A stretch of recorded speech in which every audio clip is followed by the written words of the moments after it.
முதல் முறையாக ஒரு ஸ்டாரை குழுவாக சந்திக்கும் போது அவர்கள் அட்லி எங்கே என்று கேட்டிருக்கிறார்களா என்று அட்லியை கிண்டல் செய்யும் விதமாக தொகுப்பாளர் கபில் சர்மா கேள்வி எழுப்பினார்.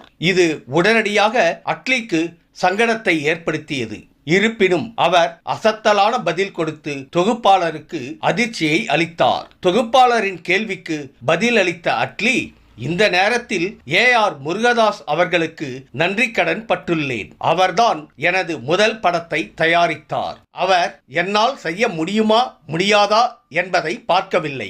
என் தோற்றத்தை அவர் கவனிக்கவில்லை. என்னுடைய கதையை மட்டும் கேட்டார். அதே மாதிரிதான் நாம் உலகத்தை பார்க்க வேண்டும். வெளித்தோற்றத்தை வைத்துக்கொண்டு யாரையும் மதிப்பிட்டு விடக்கூடாது. அவர்களின் திறமையை வைத்துத்தான் மதிப்பிட வேண்டும் என்று பதிலளித்தார் அட்லி. அட்லியின் இந்த பதில் இணையத்தில் கவனம் பெற்று வைரலாகி வருகிறது.